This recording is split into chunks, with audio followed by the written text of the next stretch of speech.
हाँ भाई, एक बार कंफर्म कर दो, आवाज आ रही है ना?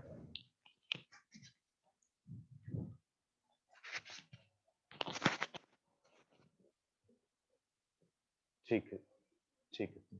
हाँ आशुतोष, गुड मॉर्निंग। आशुतोष, तू गुरुकुल का है भाई?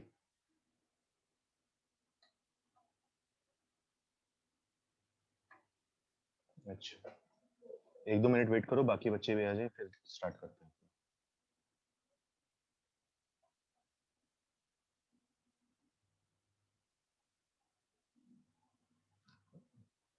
हाँ भाई विपिन, गुड मॉर्निंग।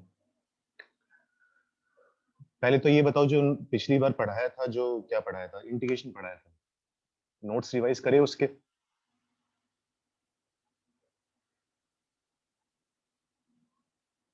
नोट्स हमेशा रिवाइज करने, तुम्हें आइडिया भी नहीं लगेगा कि कौन सी चीज कहां पर कब यूज हो जाए।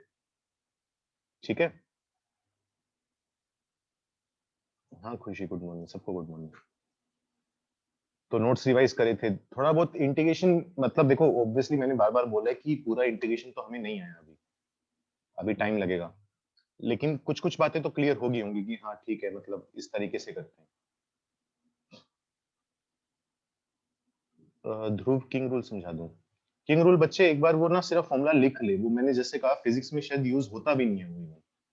तो अगर यूज हो जाएगा तो कर लेना, नहीं तो बस हमने लिखवा दिया बस एक बार। क्योंकि दिक्कत क्या है, उसके जो क्वेश्चन है ना, वो क्वेश्चन अभी तुम कर नहीं पाओगे फिलहाल, इश्यू वहां पर है। क्योंकि जैसे अभी क्या है, अभी कल से तुम्हारा मैं टेक्नोमेट्री स्टार्ट करूंगा, जैसे आज तो मैं एपीजीपी करवाऊंगा, कल से तुम्हारा टेक्नोमेट्री स्टार्ट होगा। अब जैसे मैंने तुम्हें ये नहीं करवाया कि साइंस के थीटा का इंटीग्रेशन कैसे करते हैं, या कोस के थीटा का इंटीग्रेशन कैसे करते हैं, या sine theta into cos theta आ जाए, साइन क्यूब थीटा आ जाए, कोस क्यूब थीटा आ जाए। तो उनमें किंग रूल ज्यादा यूज होता है असल में। तो उसको इंटीग्रेट करने के लिए पहले तुम्हें टेक्नोमेट्री के कुछ फॉर्मूले पढ़ने पड़ेंगे। जैसे साइन क्यूब थीटा का फॉर्मूला होता है साइन थ्री थीटा की टर्म्स में। तो जब तक वो फॉर्मूले नहीं होंगे तब तक फिर वो क्वेश्चन नहीं होंगे। और किंग रूल लगता नॉर्मली उन्हीं में ही है। जो टिग्नोमेट्री वाले होते हैं ना, लगता तो और भी बहुत जगह है, लेकिन वो तो तुम्हारे कतई काम का नहीं है जहां पर बाकी जगह लगता है फिजिक्स में। तो वहां पर टिग्नोमेट्री करने के बाद या तो हम उसके किंग रूल के एक दो एग्जांपल करके देख लेंगे। ठीक है। बाकी होता बहुत कुछ है, सब्स्टिट्यूशन होता है, बहुत अलग अलग फॉर्म्स होती हैं, लेकिन वही है, क्यों करें। बस मेन मुद्दा ये कि जितना करवा दिया ना, जितने एग्जांपल करवा दिए वो समझ में आ जाए। और थोड़ा बहुत मैंने तुम्हें आइडिया भी दे दिया था, V square equal to U square plus 2as वाला निकाल कर, कि किस तरीके से फिजिक्स में यूज होगा। ठीक है। बाकी नवनीत सर उस टाइम पढ़ाएंगे, या विशाल सर जो भी उस टाइम तुम्हें फिजिक्स में पढ़ा रहे होंगे, तो वो, क्योंकि वही है ना, वो फिजिक्स पढ़ाते हैं, उनके पास ज्यादा अच्छे शब्द हैं समझाने के लिए। वो डिटेल में पढ़ाएंगे और ज्यादा एग्जांपल देकर पढ़ाएंगे। मैंने तो अपना मैथ्स वाला पार्ट करके दिखा दिया तुम्हें। उसमें भी फ्री होता है कि एक्सेलरेशन कांस्टेंट है तो कर सकते हैं इंटीग्रेट से बाहर, नहीं तो नहीं कर सकते, वो सौंपेंगे उसके। बस होपफुली इतना है कि अगर कल को फिजिक्स में इंटीग्रेशन का साइन आ जाए तो उतना डरोगे नहीं, है एटलीस्ट पता होगा कि तुम्हें एरिया है, डेरिवेटिव का उल्टा है, ये है वो है, बेसिक फॉर्मूले तुम्हें पता है ना। तो चलो आज हम कर रहे हैं, जैसे तुमने 9 10th में एरिथमेटिक प्रोग्रेशन। साइड आपकी वॉइस भी कम आ रही है, होना तो नहीं चाहिए अभी, क्योंकि इसी सेटअप पर मैंने क्लास ली है अभी 2 मिनट पहले। कभी ज्यादा कभी कम। शगुन, या तो वो तेरे नेटवर्क में थोड़ा इश्यू होगा, स्पीड वगैरह कम आ रही होगी घर पे नेटवर्क इंटरनेट की। एक बार अगर ऐसी कोई दिक्कत आए ना, ऑडियो वगैरह की कम ज्यादा आ रही हो या कभी आनी बंद हो जाए, तो वो नॉर्मली ऐसा ही होता है, तुम्हारे एंड पर दिक्कत होती है। हाँ प्रशांत, मुझे पता है स्टेबल है। हाँ वो मैं इसलिए बता रहा हूँ कि अगर किसी की दिक्कत आई ना, तो एक बार जल्दी से मीटिंग लीव करके दोबारा ज्वाइन करके देख लिया करो, कभी कभी दिक्कत दूर हो जाती है। आयुष भी कह रहा है वॉइस नोट क्लियर। आयुष, मैं वही कह रहा हूँ भाई, एक बार वो मीटिंग लीव करके दोबारा ज्वाइन करके देख ले। तो चलो स्टार्ट करते हैं अपना टॉपिक। आज का टॉपिक है सीक्वेंशियल सीरीज। एपी में तुम पढ़कर आए हो बेसिक एपी। एपी में तुम अरिथमेटिक प्रोग्रेशन की फर्स्ट टर्म होती है, कॉमन डिफरेंस होता है, एपी की डेफिनेशन क्या होती है, वो सब बातें तुमने पढ़ी हुई है। ठीक है। वो जल्दी से जल्दी 5 10 मिनट में वो कवर करके फिर हम पढ़ेंगे जीपी।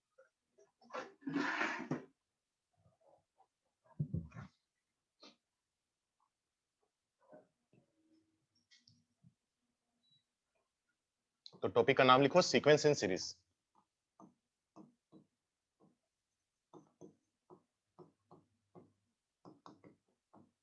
तो तो सीक्वेंस का मतलब क्या होता है? यहां पर जो सीक्वेंस वर्ड लिखा हुआ है उसका मतलब क्या है? सीक्वेंस का मतलब होता है बेसिकली एक नंबर्स का ऑर्डर्ड कलेक्शन। ध्यान देना, एक एक वर्ड पर ध्यान देना। कुछ नंबर्स का ऑर्डर्ड कलेक्शन। कलेक्शन का मतलब एक ग्रुप है, काफी सारे नंबर लिखे हुए हैं, लेकिन वो ऑर्डर्ड है। ऑर्डर्ड का मतलब फिक्स्ड है कि ये पहले आएगा, ये बाद में आएगा। जैसे एपी तुमने पढ़ी हुई है, मैं उसका ही एग्जांपल लेकर चलता हूँ। मान लो 2 है, 5 है, 8 है, 11 है, 14 है। ये क्या चल रही है? एपी चल रही है। अब इस एपी में जो नंबर्स का ऑर्डर है, जो अरेंजमेंट है, वो पहले से डिसाइडेड है ना, कि 2 पहले आएगा, फिर 5 आएगा, फिर 8 आएगा। तुम ये तो नहीं कर सकते कि 5 और 8 को इंटरचेंज कर दिया, कि यहां पर 2 आ गया, फिर 8, फिर 5, फिर 11 और फिर 14। ये काम करना अलाउड नहीं है ना। अगर हमने इनको रीअरेंज कर दिया तो इसका मतलब एपी नहीं बचेगी, वो अरिथमेटिक प्रोग्रेशन नहीं बचेगा। तो सीक्वेंस में क्या है, जरूरी है कि ऑर्डर होना चाहिए, एक अरेंजमेंट होनी चाहिए, और वो पहले से डिसाइड की हुई होगी। वो हमारे हाथ में नहीं है आगे पीछे करना। तो सीक्वेंस की डेफिनेशन में क्या है? ऑर्डर का मतलब समझ गए? ऑर्डर से हमने हमारा बोलने का मतलब क्या है? तो सीक्वेंस क्या है? एक ऑर्डर्ड कलेक्शन है नंबर्स का, जो एक स्पेसिफिक पैटर्न फॉलो कर रहे हैं। स्पेसिफिक पैटर्न, कोई स्पेसिफिक फॉर्मूला फॉलो कर रहे हो। वो कुछ भी हो सकते हैं। जैसे यहां पर चेक करो, यहां पर पैटर्न क्या फॉलो होता है कि बार बार हर नंबर में हम 3 ऐड करते जा रहे हैं। ठीक है, ये एक पैटर्न फॉलो हो रहा है। बार बार हम 4 ऐड करते जा रहे हैं, ये भी एक पैटर्न फॉलो हो रहा है। तो इन सबको हम क्या बोलेंगे? सीक्वेंस बोलेंगे। तो सीक्वेंस की डेफिनेशन लिखोगे पहले, N ordered collection of numbers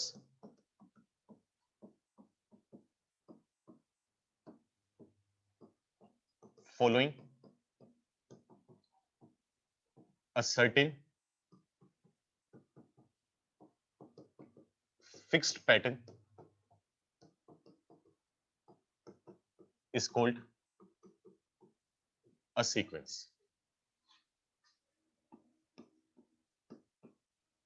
ठीक है, ऑर्डर्ड कलेक्शन ऑफ नंबर्स है, और वो सभी के सभी नंबर्स एक कोई ना कोई फिक्स्ड पैटर्न फॉलो कर रहे होंगे। ये बात हमारी हुई, ये सीक्वेंस हुआ। इसके एग्जांपल देखते हैं, जैसे कुछ,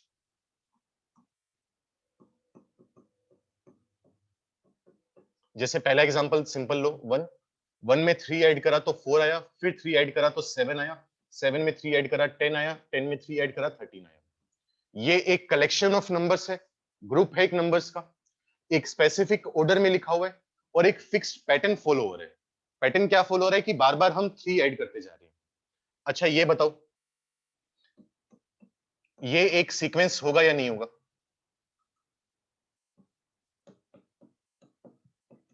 जल्दी से सोच के बताओ, ये सीक्वेंस है या नहीं है?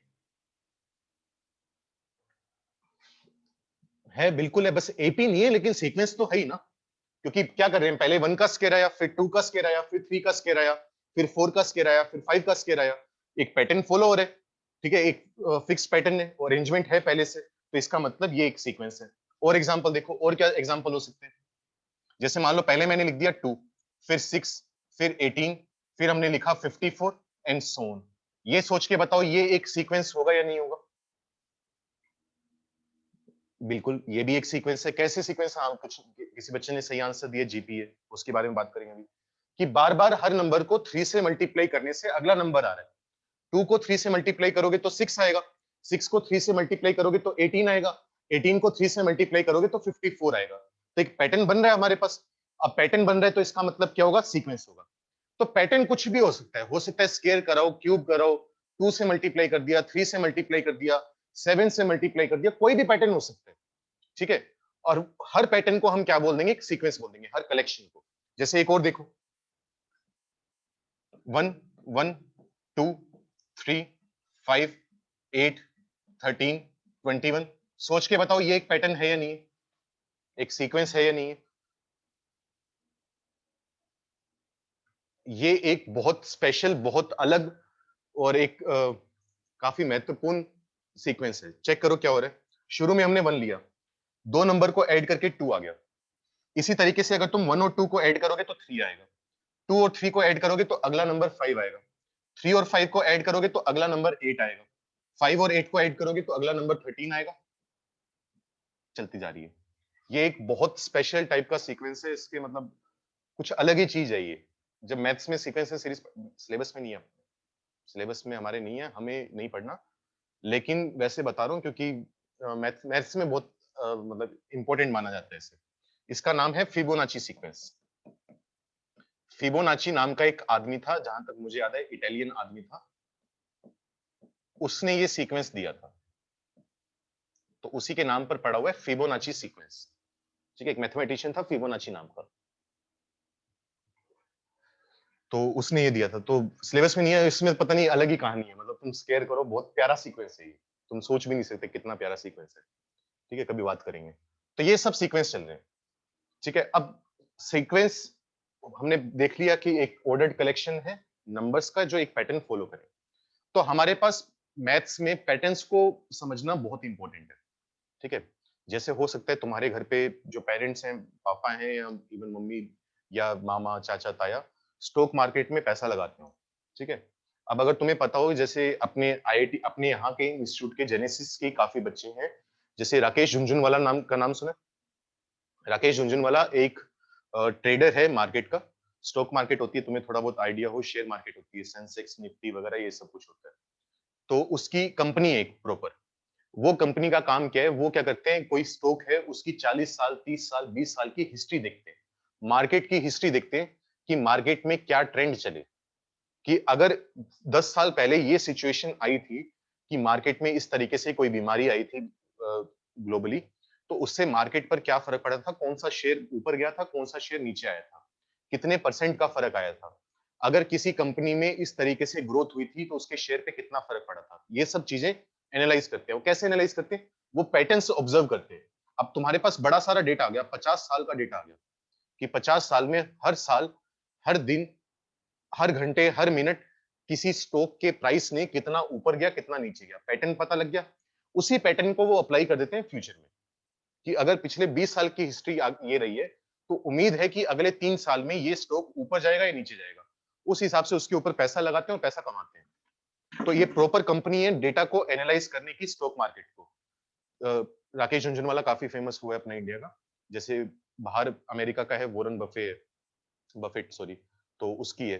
तो उसमें कंपनी है, उसमें खासकर इंजीनियर्स को रखा जाता है जो मैथ्स में अच्छे होते हैं या कोडिंग में अच्छे होते हैं, जो सीएस जिन्होंने की होती है, सीएस में इंजीनियरिंग करी होती है। तो वो एक पैटर्न, मतलब कहने का मतलब है रियल लाइफ में और मैथमेटिक्स में खासकर पैटर्न्स को ऑब्जर्व करना बहुत इंपॉर्टेंट है।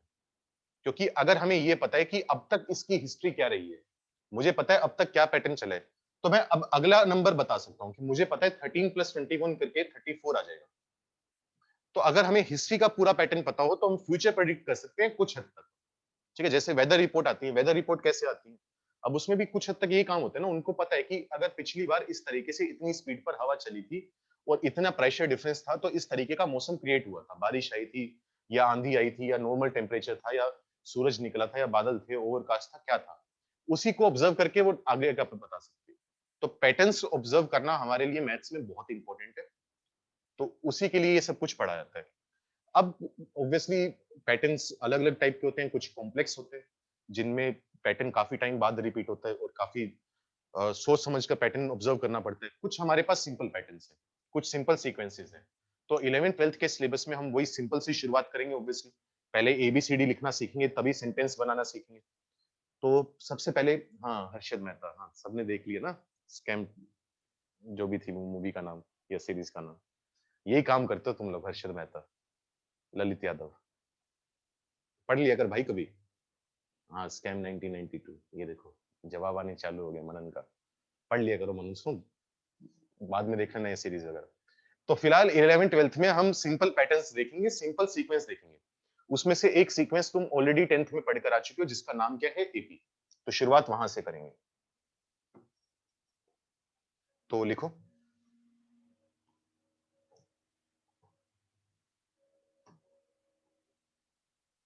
बस वो स्टॉक मार्केट वाला बस इसलिए बताया था कि एप्लीकेशंस बहुत सारी हैं, तुम सोच भी नहीं सकते कि पैटर्न को ऑब्जर्व करके हम क्या क्या ढंग का बता सकते हैं। तो सबसे पहले लिखो अरिथमेटिक प्रोग्रेशन। अरिथमेटिक प्रोग्रेशन जो है वो एक सीक्वेंस ही है। प्रोग्रेशन और सीक्वेंस वर्ड में एक छोटा सा अंतर होता है जो तुम्हारे अभी काम का नहीं है, जब मैथ्स में पढ़ाऊंगा तब बात करेंगे। इसको प्यार से हम क्या बुलाते हैं, एपी बुलाते हैं।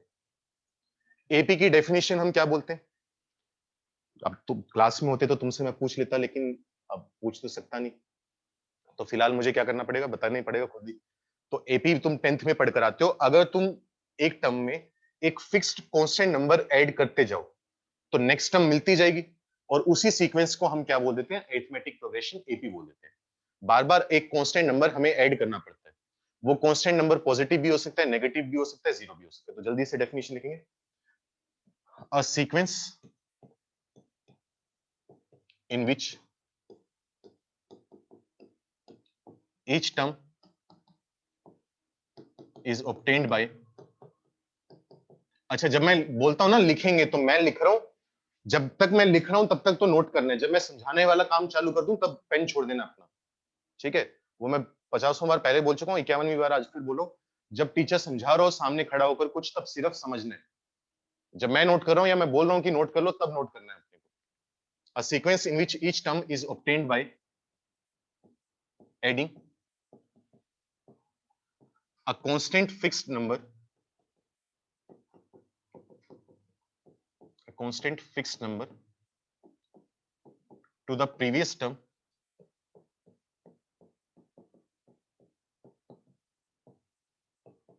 is called NEP, जिसका पूरा नाम है अरिथमेटिक प्रोग्रेशन, है ना? अगर हमें जनरल एपी लिखनी हो, क्योंकि मैं पूरा माहौल नहीं बनाऊंगा, क्योंकि तुम काफी हद तक तो पढ़कर आ चुके हो, याद करो फर्स्ट टर्म को क्या लिखते थे, A1 लिखते थे, सेकंड टर्म को क्या लिखते थे, A2, थर्ड टर्म को A3, वो सब चीजें तुम्हें पता होंगी, A4। तो ये एपी कब होगी? एपी तब होगी जब हर दो टर्म का डिफरेंस सेम आएगा। मतलब अगर तुम A2 में से A1 सब्ट्रैक्ट करो, A3 में से A2 सब्ट्रैक्ट करो, फोर्थ टर्म में से थर्ड टर्म सब्ट्रैक्ट करो, तो ये जो सभी डिफरेंस आ रहे हैं, ये सभी डिफरेंस क्या आने चाहिए, बराबर आने चाहिए। अगर ये सभी डिफरेंस बराबर आ गए, तो इसका मतलब ये जो सीक्वेंस है वो क्या बन जाएगा, एपी बन जाएगा, उसको एपी नाम दे देंगे। अच्छा, अगर इन जनरल अगर हमें एपी लिखनी हो तो क्या लिखते हैं, याद करो, हम फर्स्ट टर्म को क्या लिखते थे, फर्स्ट टर्म को रिप्रेजेंट करने का तरीका होता है ए। फिर हमारे पास आता था कॉमन डिफरेंस, कहोगे तो कॉमन डिफरेंस की डेफिनेशन लिखवा दूंगा, नहीं तो तुम्हें याद ही होगा। वो फिक्स नंबर, हमने कहा है ना बार बार फिक्स नंबर ऐड करना पड़ेगा, तब जाकर अगली टर्म आएगी। तो जो फिक्स नंबर हम ऐड कर रहे हैं उसी को हम क्या बोलते थे, कॉमन डिफरेंस, और रिप्रेजेंट करने का तरीका डी। ये जो डिफरेंस आ रहे हैं, सेकंड में से फर्स्ट माइनस करा, थर्ड में से सेकंड माइनस करी, ये जो डिफरेंस आ रहे हैं इन्हीं को हम बोल रहे हैं कॉमन डिफरेंस, ठीक है? अच्छा, नंबर ऑफ टर्म्स को कैसे रिप्रेजेंट करते थे, याद करो। नंबर ऑफ टर्म्स को रिप्रेजेंट करने का तरीका होता था एन। एन से हमें पता चलता था नंबर ऑफ टर्म्स। अच्छा, अगर nth टर्म को रिप्रेजेंट करना था तो क्या करते थे अपने, nth टर्म को रिप्रेजेंट करने का तरीका था an। मतलब A1 लिखा हुआ है तो फर्स्ट टर्म है, A7 लिखा हुआ है तो सेवेंथ टर्म है, A10 लिखा हुआ है तो 10th टर्म है, ये सब बातें बोलते थे हम। अच्छा, फिर हम लिखते थे एल। एल का मतलब क्या बोलते थे, लास्ट टर्म। उस प्रोग्रेशन की, उस एपी की जो लास्ट टर्म है उसको एल लिखा करते थे। अच्छा, एसएन लिखते थे, एसएन का मतलब क्या था, सम ऑफ एन टर्म्स। पुरानी यादें ताजा हो रही होंगी ना, ये सब चीजें पढ़ चुके हो तुम लोग, तो पहले इतना नोट करो फिर आगे बात करते हैं जल्दी से।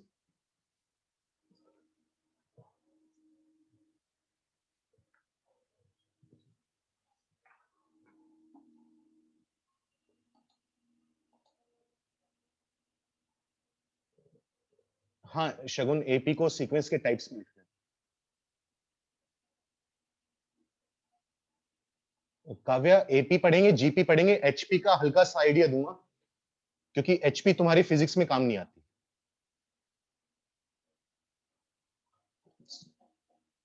क्योंकि मैथ्स में तो हम और भी पढ़ते हैं, एपी जीपी के बाद एजीपी भी पढ़ते हैं, टेलीस्कोपिक वगैरह बहुत कुछ आता है, तो अपने उतने ही पढ़ेंगे जितना फिजिक्स में काम। जब नोट हो जाए तो जल्दी से डन लिख के भेजो।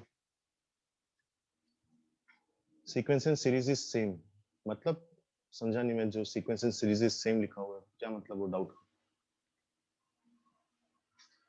डन। 1 मिनट रुको बच्चों, नोट करो।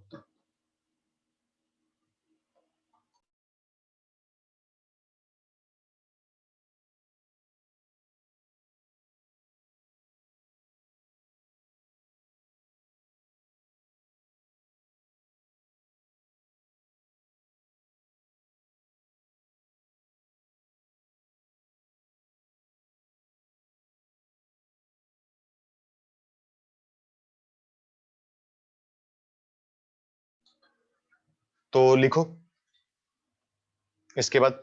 अब एपी को नॉर्मली हम कैसे लिखते हैं याद करो। एपी की फर्स्ट टर्म क्या है, ए है। अगली टर्म निकालने के लिए क्या करेंगे, कॉमन डिफरेंस डी ऐड कर देंगे, तो क्या आ जाता है, ए प्लस डी आ जाता है। फिर डी ऐड करेंगे तो ए प्लस टू डी आ जाएगा। फिर डी ऐड करोगे तो कितना आ जाएगा, ए प्लस थ्री डी। ये कहानी चलती जाएगी जहां तक हमारा मन करेगा या सवाल बनाने वाले का मन करेगा। ठीक है। फिर इसमें तुमने दो तीन फॉर्मूले पढ़े थे, जैसे एनएच टर्म निकालने का फॉर्मूला पढ़ा था, मैं डायरेक्ट लिख रहा हूं। एनएच टर्म का फॉर्मूला क्या होता था, n is equal to a plus n minus one into d, जिसमें हमें सबका मतलब पता है ऑलरेडी। एन का मतलब एनएच टर्म, ए का मतलब फर्स्ट टर्म, एन का मतलब नंबर ऑफ टर्म्स, डी का मतलब कॉमन डिफरेंस। फिर तुम एसएन पढ़ते थे, एसएन का मतलब क्या होता था, सम ऑफ एन टर्म्स। अगर इन सभी टर्म्स का सम निकालना हो तो कितना आएगा, वो कितना आता था, याद करो, n by two, two into A plus n minus one d. ये फॉर्मूला लिखते थे हम। कभी कभी, वैसे रेयरली यूज होता था, लेकिन एक फॉर्मूला और लिख लेते थे, इसको बोलते थे N by two into A plus L, मतलब first term plus last term. ठीक है, ये फॉर्मूले होपफुली मुझे एक्सप्लेन करने की जरूरत नहीं है, तुम्हें याद होंगे, यूज करने भी आते होंगे, तो मैं इनके ऊपर क्वेश्चन भी नहीं करवाऊंगा। कुछ दिक्कत है तो पूछ लो, वैसे कोई दिक्कत नहीं है ना किसी को। बस ये हमने एक तरह से लिख लिया, याद कर लिया, मतलब रिकॉल कर लिया थोड़ा सा बस। अब मेन जो मुद्दा है, जो हम जिसको सीखने के लिए हमने ये लेक्चर पढ़ा है, क्योंकि एपी तो पहले से जानते थे, उसमें तो क्या ही करवा दिया मैंने। तो क्वेश्चन तुमने कर रखे हैं बहुत सारे 10th में। अब हम पढ़ेंगे जो दूसरा मेन मुद्दा है, जीपी का। तो जैसे हमारे पास एपी होती है, बिल्कुल वैसे ही होती है हमारे पास जीपी। बिल्कुल वैसे तो नहीं, थोड़ा सा तो अंतर होता है, ये तो लिखो। ज्योमेट्रिक प्रोग्रेशन, वो थी एरिथमेटिक प्रोग्रेशन, ये है ज्योमेट्रिक प्रोग्रेशन। अच्छा, इसमें एक चीज लिख लेना, दो तीन नोट लिख लो इसमें।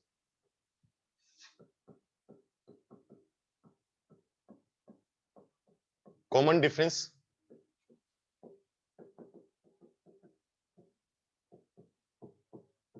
कैन बी पॉजिटिव, नेगेटिव और जीरो। कॉमन डिफरेंस पॉजिटिव भी हो सकता है, नेगेटिव भी हो सकता है, जीरो भी हो सकता है। चलो मैं एक क्वेश्चन करवा के दिखाता हूं, ताकि मुझे भी थोड़ी तसल्ली हो जाए। वैसे identify which of the following sequences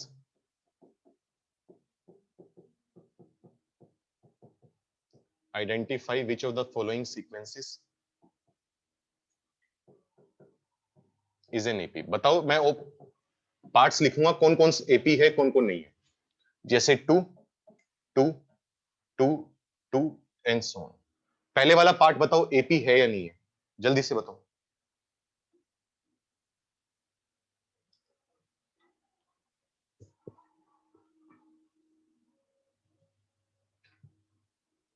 ठीक है, लगभग लगभग सभी सही आंसर बता रहे हैं। बार बार हम कितना ऐड कर रहे हैं, जीरो ऐड करते जा रहे हैं, तो जीरो ऐड करने में भी क्या दिक्कत है, जीरो भी तो नंबर ही है ना, क्या फर्क पड़ गया।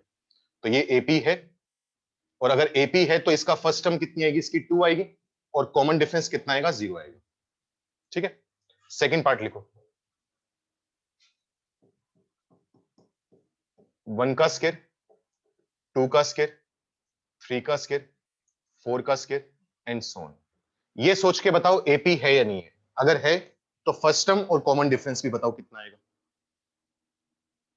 नहीं, बहुत बढ़िया, ये एपी नहीं है ना, क्योंकि टू का स्केयर फोर होता है, फोर में से वन सब्ट्रैक्ट करोगे तो थ्री आएगा, नाइन में से फोर सब्ट्रैक्ट करोगे तो फाइव आएगा। तो डिफरेंस सेम नहीं आ रहा, इसका मतलब एपी नहीं होगी, तो भाड़ में गया ये तो। अच्छा, और देखो, तीसरा पार्ट लिखो। मान लो मैं लिख दूं, क्या लिख दूं, सबसे पहले लिखा हुआ है टू प्लस रूट थ्री,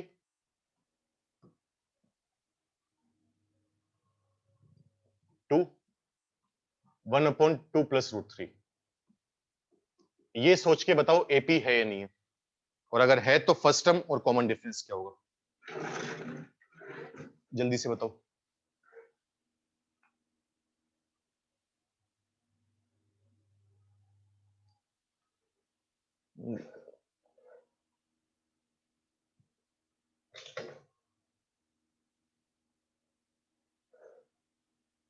ठीक है विवेक, सही है। नहीं, थोड़ा सा गलत है भाई, प्लस माइनस की गलती है थोड़ी सी। अब तुमने वो कहावत सुनी है जो डोंट जज a book by its cover, सुनी होगी ना। एक बुक को उसके कवर से जज नहीं करते कि वो बुक अच्छी है या बुरी है। तो वही है यहाँ पर। अब देखने में ये एपी नहीं लग रही लेकिन असल में एपी है ये। दोबारा चेक करो एक बार। तो शक्ल पे मत जाया करो कि शक्ल देखने में एपी जैसी है तो एपी है, नहीं तो नहीं है। ढंग से चेक करो एक बार। फर्स्ट टर्म में से सेकंड में से फर्स्ट टर्म माइनस करके देखो और थर्ड में से सेकंड माइनस करके देखो। अब सही बता रहे हो। क्या करेंगे? सबसे पहले सेकंड टर्म में से फर्स्ट टर्म माइनस करके देखते हैं। तो 2 में से सब्ट्रैक्ट करेंगे 2 प्लस रूट थ्री। 2 कट गया, कितना बचा? माइनस का रूट थ्री बचा। अब थर्ड टर्म में से सब्ट्रैक्ट करेंगे सेकंड टर्म, तो 1/2 प्लस रूट थ्री। इसमें से सब्ट्रैक्ट होगा 2। अच्छा, 1/2 प्लस रूट थ्री है, इसको रेशनलाइज करके थोड़ा देखने में अच्छा नंबर बना सकते हैं। रेशनलाइज करोगे तो कितना बन जाएगा? 2 माइनस रूट थ्री। इसमें से सब्ट्रैक्ट करेंगे 2। 2 कट गया, कितना बचा? Minus root three. चेक करो डिफरेंस सेम आ रहा है नहीं आ रहा? आ रहा है, बिल्कुल आ रहा है। डिफरेंस सेम आ रहा है ना। आगे नंबर दिए नहीं हुए, 3 टर्म दिए हुए तो 3 तक ही चेक करेंगे, आगे क्यों चेक करेंगे? तो इसका मतलब ये जो सीक्वेंस है वो एपी है। और अगर एपी है तो इसकी first term 2 plus root three होगी और इसका जो कॉमन डिफरेंस होगा वो माइनस रूट थ्री होगा। ठीक है, तो शक्ल पर नहीं जाना, अपने को प्रॉपर ढंग से देखना है। कुछ नोट करना है तो जल्दी से नोट करो। अब पढ़ते हैं ज्योमेट्रिक प्रोग्रेशन जीपी। जल्दी से नोट करो।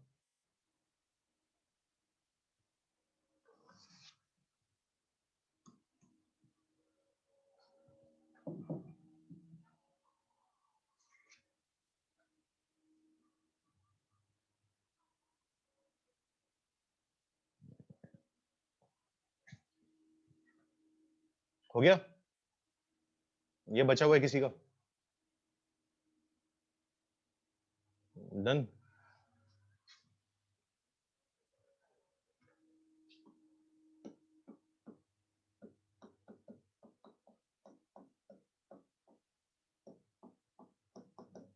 ज्योमेट्रिक प्रोग्रेशन, जिसको प्यार से बुलाते हैं जीपी। अब देखो एपी में हमने क्या बोला था कि अगर पिछली टर्म में एक फिक्स नंबर ऐड करते जाएंगे तो अगली टर्म मिलती जाएगी, और ये एपी है। यहां पर ऐड करने की बजाय मल्टीप्लाई कर देते हैं बस। इतना अंतर है बस, और कोई अंतर नहीं है। तो लिखोगे a sequence in which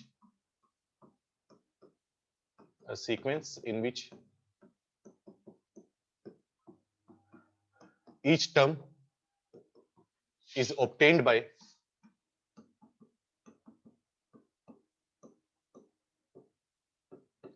multiplying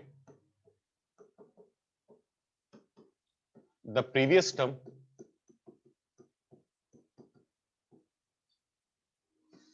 by a fixed constant number is called a GP। ठीक है, बार बार एक फिक्स्ड कांस्टेंट नंबर से मल्टीप्लाई करते जाएंगे तो वो हमारे पास क्या आ जाएगा? जीपी आ जाएगी। फर्स्ट टर्म तो हमें पता ही है, वही सब कुछ चल रहा है। अच्छा, वहां पर जैसे जो बार बार नंबर ऐड कर रहे थे उसको हमने नाम क्या दिया था? कॉमन डिफरेंस नाम दिया था। यहां पर बार बार जिस नंबर से मल्टीप्लाई कर रहे हैं उस नंबर को नाम देते हैं, और उसका नाम क्या रखते हैं? Common ratio. वहां पर एपी में जो ऐड होने वाला नंबर था वो कॉमन डिफरेंस था। यहां पर जो बार बार मल्टीप्लाई हो रहा है उसका नाम रखा जाता है कॉमन रेशियो। तो डेफिनेशन लिखो उसकी। कॉमन डिफरेंस की लिखने की जरूरत नहीं थी, वो तुम्हें पता थी, लेकिन इसकी लिख लेना। The fixed constant number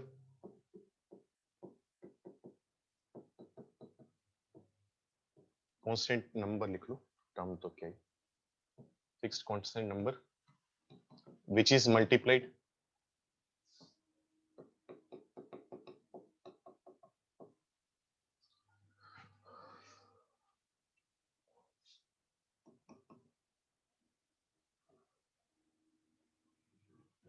in every term is called the common ratio। अब वहां पर क्या था? कॉमन डिफरेंस था डी। तो डी से रिप्रेजेंट करते थे, यहां पर कॉमन रेशियो है, रेशियो आर से रिप्रेजेंट करेंगे। ठीक है, तो अगर तुम्हें जीपी लिखनी पड़े तो जीपी लिखोगे क्या? जीपी की शुरुआत किससे होगी? फर्स्ट टर्म ए से। अगली टर्म निकालने के लिए जो कॉमन रेशियो आर है उससे मल्टीप्लाई कर दोगे तो क्या बन जाएगा? A R. फिर आर से मल्टीप्लाई करोगे तो ए आर स्क्वायर, फिर आर से मल्टीप्लाई करोगे तो ए आर क्यूब। ये कहानी चलती जाएगी। तो कोई भी जीपी जो होगी वो देखने में इस तरीके की होगी। ठीक है, बस यहां पर हमें एक चीज का ध्यान रखना पड़ता है कि जो कॉमन रेशियो है ना वो जीरो नहीं होना चाहिए। मतलब वहां पर तो हमने क्या कहा था, कॉमन डिफरेंस पॉजिटिव हो नेगेटिव हो जीरो हो फर्क नहीं पड़ता। यहां पर जो कॉमन रेशियो है ना वो कुछ भी हो सकता है, positive negative rational irrational integer non integer, जो तुम्हारा मन करे, बस जीरो नहीं लेते। जीरो क्यों नहीं लेते? क्योंकि मान लो तुमने जीरो ले लिया, अब जीरो से मल्टीप्लाई करोगे तो जीरो, अब जीरो से मल्टीप्लाई करते रहोगे तो सारा कुछ ही जीरो हो गया ना, तो फायदा क्या हुआ? कुछ फायदा नहीं हुआ। तो इसलिए जीरो को नहीं लेकर चलते, बाकी जो तुम्हारा मन करे पॉजिटिव नेगेटिव। ठीक है, समझ में आ रही है बातें? अच्छा, अब एपी में और क्या पढ़ते थे देखो, जैसे एपी में हमने सिंबल लिखे थे, फर्स्ट टर्म ए लिखी थी, वहां पर भी फर्स्ट टर्म ए है, वहां पर कॉमन डिफरेंस था डी, वहां पर कॉमन रेशियो है आर। नंबर ऑफ टर्म्स यहां पर एन है, वहां पर भी नंबर ऑफ टर्म्स एन है, सेम सिंबल है। वहां पर nth टर्म को यहां पर क्या लिखते हैं? एन। जीपी में भी nth टर्म को क्या लिखेंगे? एन। यहां पर एल का मतलब क्या है? Last term. वहां पर भी एल का मतलब लास्ट टर्म। यहां पर सम ऑफ एन टर्म्स को क्या लिखते हैं? S N. जीपी में भी क्या लिखेंगे? S N. वो सब सिंबल सेम है, बस एक जगह फर्क पड़ा, किस चीज का? ऐड करने की जगह मल्टीप्लाई करा, और कॉमन डिफरेंस की जगह हम बोल देते हैं कॉमन रेशियो। ठीक है, तो ये सारा कुछ दोबारा लिखूं या लिख लोगे अपने आप? वैसे तो लिखने की जरूरत नहीं है, मन में हमें पता है क्या चल रहा है। लिखने तो लिख भी लेना अपने आप, सेम सिंबल है, बस डिफरेंस को छोड़कर। अब चेक करो, अब पॉइंट लिखो। The sequence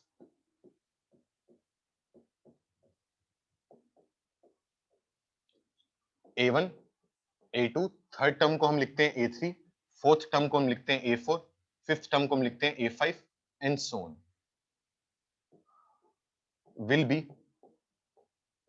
a GP if.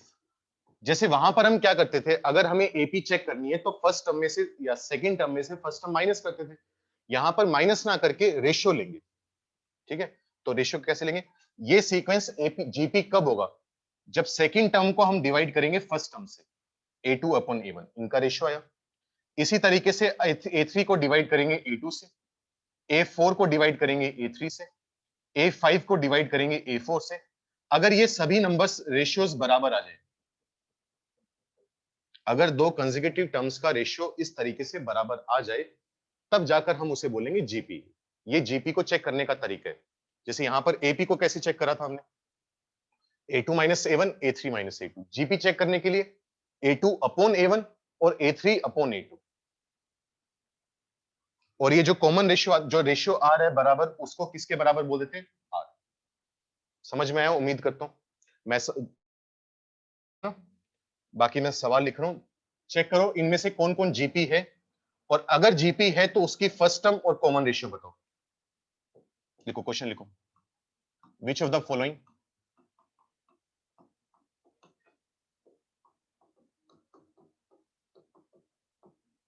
Sequences is a GP?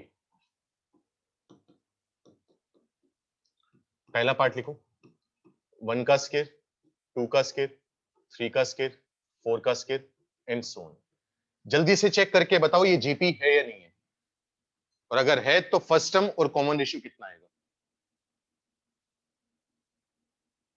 कोई डाउट हो पूछ लेना, बार बार बोल रहा हूं, ठीक है?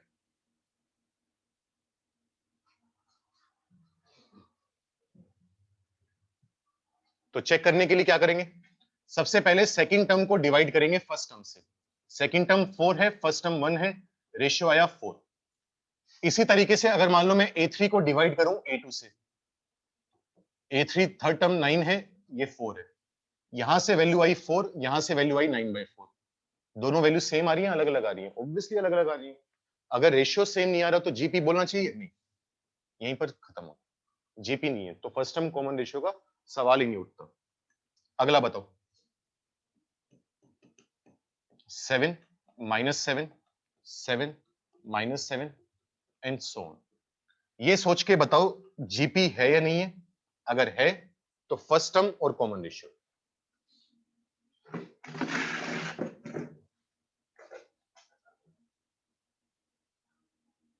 ठीक है टीशा, सही है, सब सही बता रहे हो। जीपी है, बिल्कुल है, क्योंकि बार बार हर नंबर को हम किससे मल्टीप्लाई कर रहे हैं, -1 से मल्टीप्लाई कर रहे हैं। 7 को -1 से मल्टीप्लाई करेंगे तो -7, फिर -1 से मल्टीप्लाई करेंगे तो 7, फिर -1 से मल्टीप्लाई करेंगे तो -7। तो जीपी है, बिल्कुल है। इसकी फर्स्ट टर्म 7, कॉमन रेशियो -1, ये आंसर है। दोबारा किसी को डाउट हो तो पूछ लेना अपना। तीसरा पार्ट बताओ। यहां पर मैंने लिख दिया 5, फिर है माइनस का 15, फिर है 45, और फिर है माइनस का कितना लिखोगे, 135। ये सोच के बताओ जीपी है या नहीं है, जल्दी से।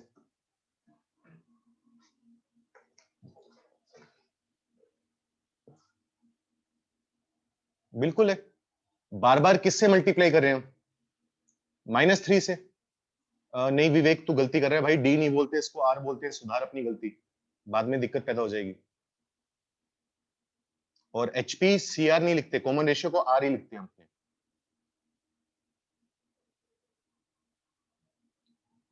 तो बार बार -3 से मल्टीप्लाई कर रहे हैं तो जीपी है, और जीपी है तो इसकी फर्स्ट टर्म 5 आएगी और कॉमन रेशियो -3 आएगा। बहुत बढ़िया। तो पहचानना तो बहुत ही आसान है, आसान टॉपिक ही है, मैथ्स में भी आसान टॉपिक ही काउंट होता है। अच्छा, फोर्थ पार्ट लिखो। 2 + √3 1 2 - √3। ये सोच के बताओ जीपी है या नहीं है, जल्दी से।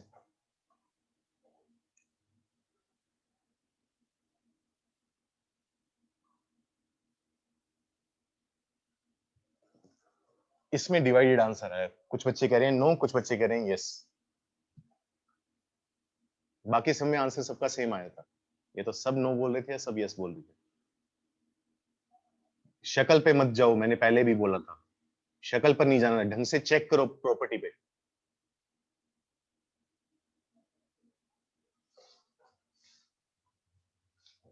अगर मान लो मैंने सेकंड टर्म को डिवाइड करा फर्स्ट टर्म से, a2/a1, तो 1 डिवाइड हो रहा है 2 + √3 से। अगर रैशनलाइज करोगे तो 2 - √3 आएगा। ठीक है, आ गया, कुछ ना कुछ तो आ गया। अब a3 को डिवाइड करोगे a2 से, a3 का मतलब थर्ड टर्म 2 - √3 डिवाइडेड बाय 1, ये भी कितना आएगा, 2 - √3। चेक करो दोनों की वैल्यू सेम आ रही है, रेशियो सेम आ रहा है, तो जीपी है, क्या दिक्कत है। तो जीपी है जिसकी फर्स्ट टर्म 2 + √3 है और जिसका कॉमन रेशियो 2 - √3 है। तो शक्ल पर नहीं जाना अपने को, तुम तो देखकर कमेंट कर देते हो कि ये ऐसे नो है। आया समझ, नोट करो, जल्दी से उतारो नोटबुक में, फिर इसके कुछ फॉर्मूले पढ़ते हैं 2-3।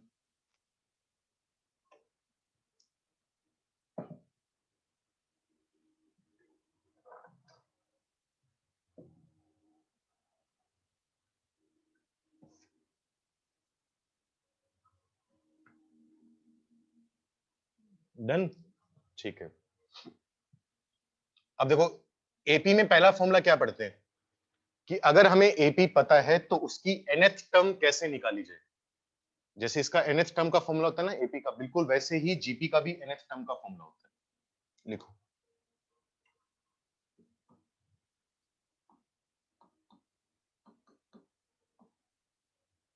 nth टर्म कैसे रिप्रेजेंट करेंगे, an से। तो इसका फॉर्मूला जो निकल कर आता है वो आता है a इंटू आर की पावर n-1। यहां पर सबका मतलब हमें पता है, an का मतलब nth टर्म, a का मतलब फर्स्ट टर्म, r का मतलब कॉमन रेशियो, n का मतलब नंबर ऑफ टर्म्स। तो मतलब सबका पता होना चाहिए, और ये फॉर्मूले।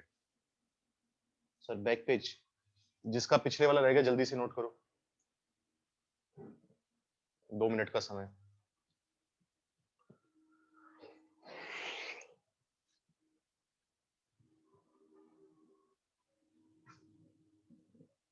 शिवम जब हो जाए तो भाई डन लिख के भेज दियो एक बार।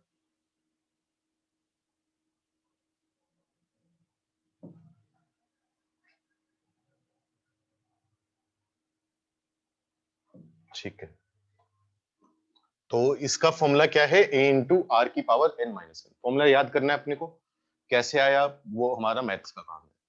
दो तीन इसके ऊपर सवाल करके देख लेते हैं सिंपल सिंपल से, फिर आगे बढ़ेंगे। फाइंड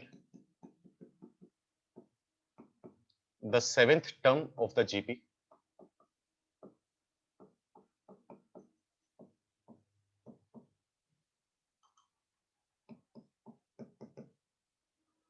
यहां पर हमारे पास लिखा हुआ है 3√2 6, ये चलता जा रहा है।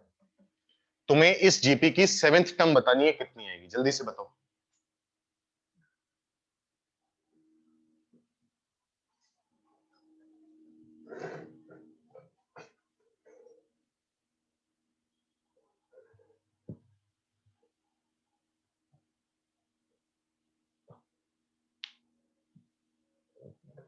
ठीक है, विवेक, वासु, ललित, नहीं आशुतोष थोड़ा गलत है, खुशी, दीक्षांत, अगर मैं नाम सही बोल रहा हूँ, अमन, सबका सही आ रहा है, एचपी, आयुष, काव्य, तुझे काव्य बुलाया करूंगा मैं, तुम्हें स्पेलिंग ऐसे लिखेगी। नहीं, विपिन और सनम, सनन, सॉरी गलत है, सारंग सही है, आशुतोष, मनन सही है, बाकी बताओ। टीशा सही है, हिमांग सही है, रोहित सही है। करें, कुछ नहीं, कति घटिया सा सवाल है, जीपी है हमें पता ही है, वो क्या बताएगा। फर्स्ट टर्म कितनी है, 3 है, बार बार किससे मल्टीप्लाई कर रहे हैं, √2 से मल्टीप्लाई कर रहे हैं। चेक करो 3 को किससे मल्टीप्लाई करेंगे, 3√2 आ जाए, √2 से, कॉमन रेशियो √2 है। मुझे कौन सी टर्म चाहिए, मुझे सेवेंथ टर्म चाहिए। सेवेंथ टर्म का फॉर्मूला क्या होगा, a इंटू आर की पावर, ध्यान देना ये पूरा का पूरा n-1 पावर में है, तो सेवेंथ टर्म चाहिए तो n की वैल्यू 7 है, तो 7 रख दो, 7 माइनस। अब a और r की वैल्यू रख दो, a की वैल्यू 3 है, r की वैल्यू √2 है, √2 की पावर 6 आ जाएगी। √2 की पावर 6 का मतलब क्या हुआ, 2 का क्यूब हुआ, 2 का क्यूब कितना होता है, 8 होता है, तो कितना आ जाएगा, 3 इंटू 8, आंसर आ गया 24। मतलब इस जीपी की सेवेंथ टर्म 24 के बराबर होगी। ये काम करना है आपके पास, उम्मीद करता हूं समझ में आया। अगला सवाल लिखो, if the seventh and the 19th terms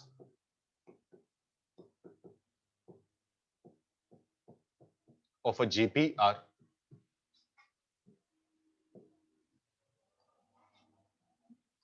17 and, एक मिनट रुको सोचने दो,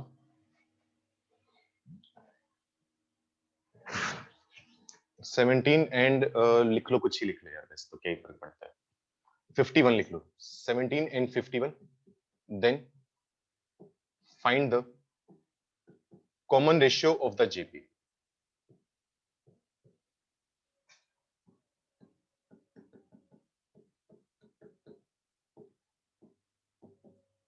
जल्दी से बताओ।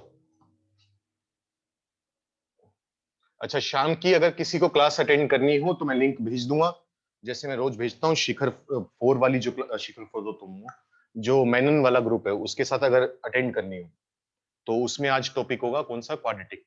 क्वाड्रेटिक इक्वेशंस, उनके ग्राफ बताऊंगा, जो 6 केस बनते हैं, उसका वर्टेक्स कैसे निकालते हैं, -b/2 है, -b/4 है, और क्वाड्रेटिक की रेंज कैसे निकालते हैं। तो ये टॉपिक्स कवर होंगे आज, लिंक मैं भेज दूंगा, बिल्कुल ऑप्शनल है, कोई जरूरी नहीं अटेंड करना।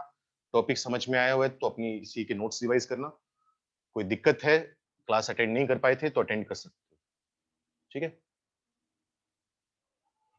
जल्दी से बताओ इसका आंसर।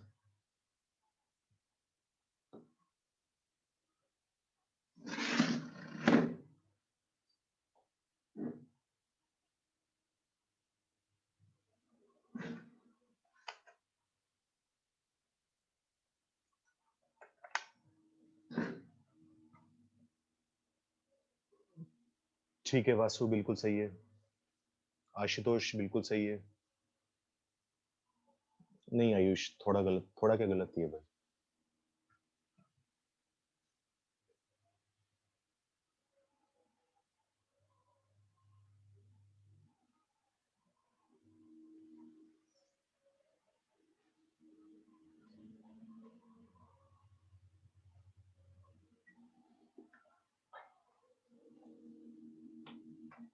क्या करोगे? सेवेंथ टर्म हमें बता रखी है, सेवेंथ टर्म को लिखने का तरीका क्या है? A7 A इंटू आर की पावर 6। जो टर्म चाहिए उससे एक कम करके पावर में रख दो। कितना दी हुई है सेवेंथ टर्म? 17 दी हुई है। अच्छा, 19th टर्म दी हुई है यानी A19। कितना आएगा? A इंटू आर की पावर, 19th टर्म चाहिए ना, तो 19 में से 1 माइनस करके आर की पावर में रख दो। कितना आएगा? 18 आएगा। ये हमें दिया हुआ है 15। हमें क्या चाहिए? कॉमन रेशियो चाहिए। तो नॉर्मली जीपी के सवालों में हम डिवाइड करना ज्यादा पसंद करते हैं, क्योंकि ऐड सब्ट्रैक्ट करके कोई फायदा नहीं हो रहा। लेकिन डिवाइड करेंगे तो बहुत अच्छी काम हो जाएगा, ए कट जाएगा अपने पास। तो मैं इस चीज को डिवाइड कर रहा हूं इस चीज से। तो ऊपर क्या बनेगा? ए इंटू आर की पावर 18, नीचे बनेगा ए इंटू आर की पावर 6। यहां पर 51 डिवाइड हो जाएगा 17 से, 51 अपॉन 17 होता है 3। ए से ए कैंसिल हुआ। आर की पावर 6 को ऊपर लेकर जाओगे तो क्या बनेगा? पावर माइनस हो जाएगी, मतलब आर की पावर 12 इज इक्वल टू 3। ये आएगा। तो यहां से आर की दो वैल्यू आएंगी। काफी बच्चों ने इसके अधूरे आंसर दिए हुए हैं। एक तो आर की वैल्यू आएगी 3 की पावर 1/12, और एक बार आर की वैल्यू आएगी -3 की पावर 1/12। मतलब 3 की पावर 1/12 बाहर माइनस है। तो आर की दो वैल्यू आ सकती हैं, इस बात का ध्यान रखना। काफी बच्चों ने सिर्फ ऊपर वाला आंसर दिया हुआ है।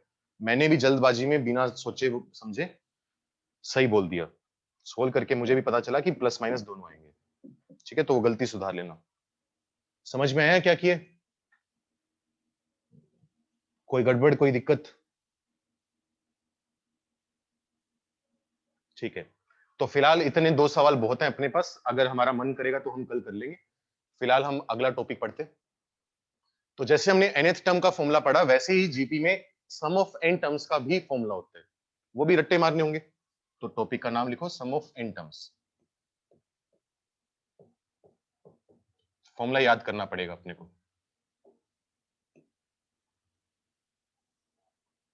तो सम ऑफ n टर्म्स का जो फॉर्मूला है, पहली बात तो उसको लिखते कैसे हैं? Sn। इसका फॉर्मूला आता है a इंटू आर की पावर n माइनस 1। पहली बात तो ये फर्क समझो। यहां पर जो n-1 था वो पावर में था, यहां पर पावर में n है, फिर नीचे -1 है। मतलब पहले आर की पावर n करा, फिर -1 सेपरेट करा। थोड़ा अंतर है। और अपॉन में क्या आता है? r-1।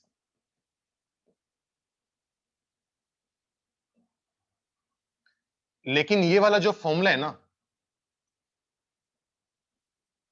ये वाला फॉर्मूला सिर्फ और सिर्फ तब लगेगा जब r 1 के इक्वल नहीं होगा। मतलब r यहां पर 1 नहीं होना चाहिए, क्योंकि मान लो गलती से r 1 हो गया, तो 1 - 1 कितना आ जाएगा? 0 आ जाएगा। डिनोमिनेटर में 0 आती सारी कहानी। ये क्या हुआ?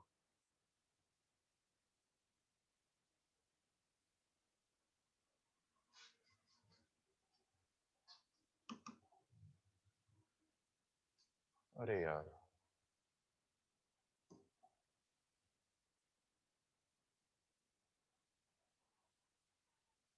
ये क्या हुआ है?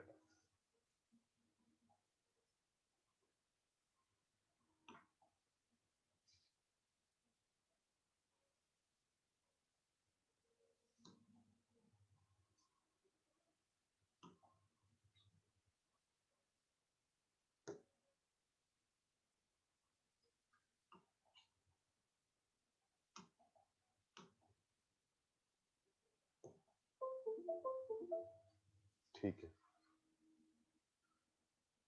अब क्या बताता? हाँ, एक मिनट रुको। हाँ, तो यहां पर r की वैल्यू 1 नहीं होनी चाहिए, क्योंकि मान लो गलती से r 1 हो गया, तो 1 - 1 नीचे 0 आ जाएगा। डिनोमिनेटर 0 हो नहीं सकता, गड़बड़ हो जाएगी।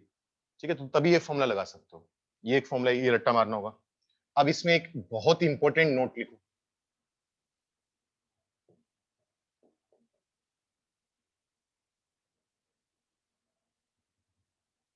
नोट क्या लिखोगे? If in an infinite GP अगर मान लो तुम्हारे पास इनफाइनाइट जीपी आ जाए, इनफाइनाइट जीपी से मेरा मतलब क्या, कहने का तात्पर्य क्या है कि एक ऐसी जीपी है जिसमें नंबर ऑफ टर्म्स इनफाइनाइट है, उस जीपी का कोई अंत ही नहीं है, वो चलती जा रही है, 50 टर्म, 100 टर्म, 200 टर्म चलती जा रही है, वो उसका कोई एंड ही नहीं है, डॉट डॉट डॉट डॉट है। तो अगर एक इनफाइनाइट जीपी आ जाए, and if in an infinite GP the common ratio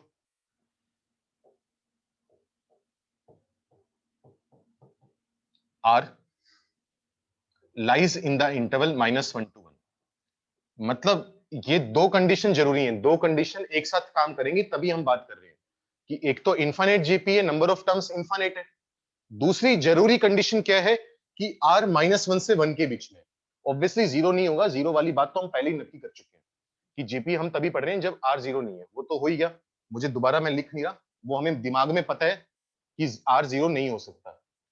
और कंडीशन क्या है कि r -1 से 1 के बीच में ही होना चाहिए, then sum of the GP.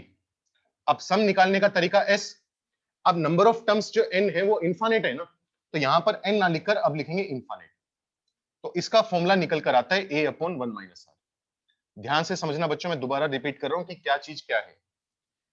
ये वाला फॉर्मूला तो हर जीपी के लिए काम करेगा, कॉमन रेशियो 1 से बड़ा है, 1 से छोटा है, पॉजिटिव है, नेगेटिव है, भाड़ में गया, सब कुछ भाड़ में गया, ये फॉर्मूला सबके लिए काम करेगा, बस कॉमन रेशियो 1 नहीं होना चाहिए, ठीक है।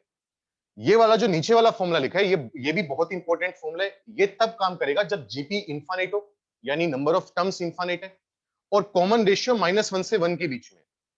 अगर कॉमन रेशियो 1 से बड़ा हो गया या -1 से छोटा हो गया तो ये फॉर्मूला फेल हो जाएगा, ठीक है। तो ये इनफाइनाइट जीपी के लिए फॉर्मूला, ये हर जीपी के लिए फॉर्मूला, दोनों रट्टे मारने पड़ेंगे, नोट करो, एक दो सवाल करके देखते हैं इसके ऊपर। सर हर जीपी कंटिन्यूस होती रहती है तो ऐसे तो सारी जीपी इनफाइनाइट होंगी। नहीं शाइना, वो जरूरी नहीं है ना कि अगर मैं डॉट डॉट डॉट लिख रहा हूं, वो तो चलो ठीक है, बात अलग है, लेकिन जीपी खत्म भी हो सकती है, जैसे मान ले मैंने जीपी लिखनी स्टार्ट करी 2 4 8 16, यहां पर रोक दी, तो ये इनफाइनाइट जीपी नहीं है, एक फाइनाइट जीपी है। वो तो हमारे ऊपर डिपेंड करता है या क्वेश्चन वाले के ऊपर डिपेंड करता है कि वो जीपी कैसी देना चाह रहा है, ठीक है। वो तो डॉट डॉट डॉट तो मैं वैसे लगा रहा था, ऐसा नहीं कि हर जीपी इनफाइनाइट होती है, जैसे हर एपी इनफाइनाइट नहीं होती वैसे हर जीपी भी इनफाइनाइट नहीं होती। खुशी कह रही है कि सर इनफाइनाइट वाला समझ नहीं आया, क्या नहीं समझ में आया खुशी, जल्दी से बता। फॉर्मूला है कि अगर इनफाइनाइट जीपी है, इनफाइनाइट नंबर ऑफ टर्म्स है, और कॉमन रेशियो -1 से 1 है, तो सम का फॉर्मूला ये आ जाएगा, ये रटना है अपने को, कैसे आया कहां से आया वो अभी काम का नहीं है, और ना मैं अभी समझा सकता हूं। टीशा r इक्वल टू 1 के लिए अभी बात करते हैं, ये तो फॉर्मूला रटना है, लॉजिक में मत जाना है इसके। r इक्वल टू 1 के लिए मैं बात करवाता हूं सर, ऊपर वाला फॉर्मूला इनफाइनाइट टर्म्स के लिए लगा का के नहीं, नहीं रमन, इनफाइनाइट वाले में लगा सकते हैं एक्चुअली, इसी फॉर्मूले से ये वाला फॉर्मूला आता है, जैसे इनफाइनाइट टर्म्स है ना, तो n की वैल्यू यहां पर इंफिनिटी रख देते हैं, n को इंफिनिटी रख के ये ले आते हैं, वो कैसे लेकर आते हैं वो बात अलग है। तो ये फॉर्मूला नॉर्मली तुम्हें तब लगाना है जब 10 टर्म 15 टर्म 20 टर्म दी हो, और इनफाइनाइट वाले के लिए ये फॉर्मूला लगाना है बस, ठीक है। r इक्वल टू 1 के लिए मैं करवाता हूं अभी। Sir can r be -1 in infinite GP? नहीं मुस्कान, क्योंकि यहां पर मैंने इक्वल टू नहीं लगाया, मैंने यहां पर लिखा हुआ है कि r -1 से बड़ा है, -1 के इक्वल भी नहीं होना चाहिए, तब भी ये फॉर्मूला फेल हो जाएगा, ना तो -1 के इक्वल होना चाहिए ना 1 के इक्वल होना चाहिए इनफाइनाइट जीपी के लिए। यहां पर r की वैल्यू -1 आ सकती है, कोई दिक्कत नहीं है, ऊपर वाले में एग्जांपल करवाता हूं, शिवम मत चिंता करो, मेरी एक बार जो लिखा हुआ है उसमें कुछ नहीं समझ में आ रहा तो वो पूछो। ऊपर r की वैल्यू 1 नहीं होनी चाहिए, नीचे r की वैल्यू 1 और -1 दोनों ही नहीं हो सकती, सिर्फ -1 से 1 आएगी, मतलब इसके लिए ये कंडीशन जरूरी है और इसके लिए ये वाली कंडीशन जरूरी है, ठीक है। और पूछो, एग्जांपल अभी करके दिखाता हूं, और मुझे चैट पढ़ने दो, 1 मिनट रुको, डाउट्स हो क्या क्या भेजे हैं किसी ने, स्क्रॉल क्यों नहीं हो रहा ये सर, ऊपर वाला फॉर्मूला इनफाइनाइट टर्म्स के लिए वो तो हो गया अपना डाउट।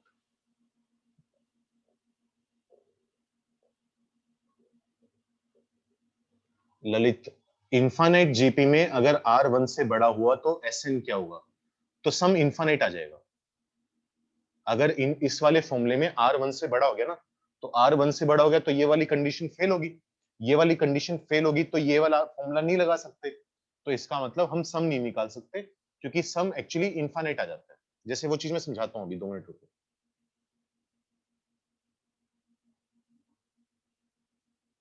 सर हर जीपी वो तो हो गया डाउट अपना, नोट करो पहले जल्दी से, फिर बात करते हैं। सर इनफाइनाइट फॉर्मूला में R की वैल्यू 2 हो सकती है क्या? नहीं नीलाक्षी, मैंने बोला हुआ है ना, R -1 से 1 है, तो 2 आ रहा है इस इंटरवल में। 2 1 से छोटा होता है 1 से बड़ा होता है? नीलाक्षी जल्दी से जवाब बता। 2 जो है वो 1 से छोटा है या बड़ा है?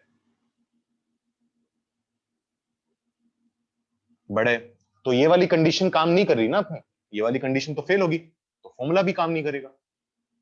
जब कंडीशन काम करेगी तभी फॉर्मूला काम करेगा।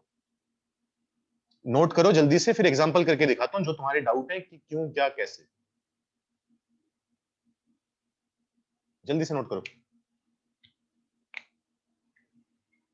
शगुन क्या डाउट है तेरा?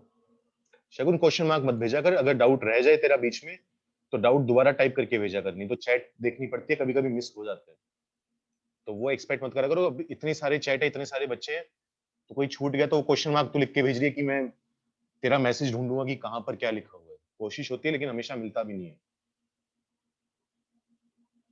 Sir r can be zero in infinite formula, नहीं, आर इक्वल टू जीरो तो हम बहुत पहले रिजेक्ट कर चुके हैं। आर इक्वल टू जीरो तो हमने जब जीपी स्टार्ट करी थी तभी रिजेक्ट कर दिया था, लिखा हुआ है ना r not equal to zero, वो तो बहुत पहले रिजेक्ट हो गया। मतलब आर जीरो ना तो यहां पर आ सकता है ना यहां पर आ सकता है, यूज करके दिखाता हूँ। सर ऊपर वाले फॉर्मूला में आर -1 नहीं होगा इफ एन इज इवन। नहीं रमन, हो सकता है बच्चे, कोई दिक्कत नहीं है, भले ही एन इवन हो ओड हो, फर्क नहीं पड़ता।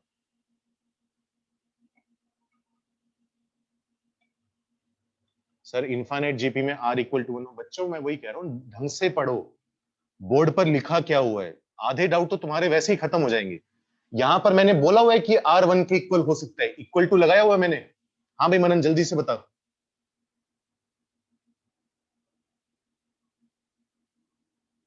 पहले तू मेरे जवाब का आंसर बता, मैंने R इक्वल टू 1 लिखा हुआ है या नहीं लिखा हुआ? तो फिर नहीं हो सकता उसका मतलब, जो कंडीशन लिखी हुई है वो एग्जैक्ट फॉलो होनी चाहिए। अब तुम पूछ रहे हो कि R -1 के इक्वल हो सकता है, नहीं हो सकता क्योंकि इक्वल टू नहीं लगा हुआ। इक्वल टू होता तो कर लेते। अब देखो क्या होगा, असल में होता ये है कि जैसे मान लो कॉमन रेशियो तुमने लिया 1/2, क्यों हम ये बातें बोल रहे हैं, जितना समझ में आ जाए उतना ठीक है, नहीं तो रट्टे मारो फॉर्मूला। फिजिक्स में तो काम चल ही जाएगा, मैथ्स में ढंग से बात करते हैं, आधा पौना घंटा लगा के बात करते हैं हर केस के बारे में, ठीक है।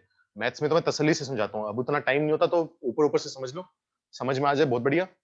अगर कोई मेडिकल का बालक बालिका है तो तुम्हें तो कुछ करने की जरूरत ही नहीं है। मान लो कॉमन रेशियो 1 है, मैंने जीपी लेनी स्टार्ट करी, जीपी की फर्स्ट टर्म ली 1, 1/2 से मल्टीप्लाई करोगे तो कितना आएगा? 1/2 आएगा। फिर 1/2 से मल्टीप्लाई करोगे 1/4, 1/8, 1/16, 1/32, ये कहानी चलती जा रही है, कहां तक चलती जा रही है? इंफिनिटी तक। अब काम करना चालू करते हैं। 1 की वैल्यू तो 1 है, 1/2 की वैल्यू 0.5 है, 1/4 की वैल्यू 0.25 है, 1/8 की वैल्यू 0.125 है, 1/16 की वैल्यू 0.0625 है, 1/32 की वैल्यू 0.03125 है। ये चलता जाएगा। चेक करो जैसे जैसे तुम आगे बढ़ रहे हो जीपी में, वैसे वैसे जो टर्म्स हैं वो छोटी होती जा रही है। 1/32 के बाद अगला नंबर क्या मिलेगा? 1/64 मिलेगा। 1/64 का मतलब क्या होगा? 0.15625। तो चेक करो नंबर छोटे होते जा रहे हैं ना, तो 10-12 टर्म के बाद क्या होगा? बहुत ही छोटे नंबर हो जाएंगे, तो उनका सम पर कोई फर्क ही नहीं पड़ेगा। तो अगर तुम इस चीज को इनफाइनाइट तक ले जाओगे तब सम आ जाएगा कितना? 2 आ जाएगा। वो अभी फॉर्मूला लगाकर देखेंगे अपने, या कल देखेंगे, अब तो आज तो टाइम नहीं बचा उतना। तो समझे, जैसे पहले 1 और 0.5 को ऐड करा, कितना आया? 1.5 आया। फिर 1.5 में 0.25 ऐड किया तो कितना आया? 1.75। 1.75 में 0.125 ऐड करोगे तो कितना आएगा? ये आएगा 1.875। तो जैसे जैसे तुम ऐड करते जाओगे वैसे वैसे जो फर्क पड़ेगा वो बहुत कम पड़ेगा। धीरे धीरे सम जो है वो एक तरह से उसमें डिफरेंस आना बंद हो जाएगा, क्योंकि नंबर बहुत छोटे हैं। अब तुम किसी नंबर में 0.00000001 ऐड कर रहे हो, क्या ही फर्क पड़ा, करो ना करो एक ही बात है ना। तो धीरे धीरे ये नंबर छोटे होते जाएंगे, तो छोटे इतने होते जाएंगे, छोटे छोटे छोटे छोटे, कि सम जो है वो किसी नंबर को टेंड करना चालू कर देगा। टेंड मतलब उसके पास जाना चालू कर देगा। ऐसा नहीं है ना कि तुम नंबर जोड़ते जाओगे तो नंबर बहुत बड़ा होता जाएगा, क्योंकि नंबर छोटे वो जोड़ रहे हैं। तो ये तो बात हुई अगर कॉमन रेशियो -1 से 1 हो। मैंने एग्जांपल लिया 1/2 का। 1/2 जो कॉमन रेशियो है 1 से बड़ा नंबर है। अब तुम कह रहे हो कि अगर 1 से बड़ा हो गया तब क्या होगा सर, वो देख लेते हैं। अगर कॉमन रेशियो 1 से बड़ा हो गया तो क्या बनेगा, मान लो एग्जांपल के लिए 2 ले लिया।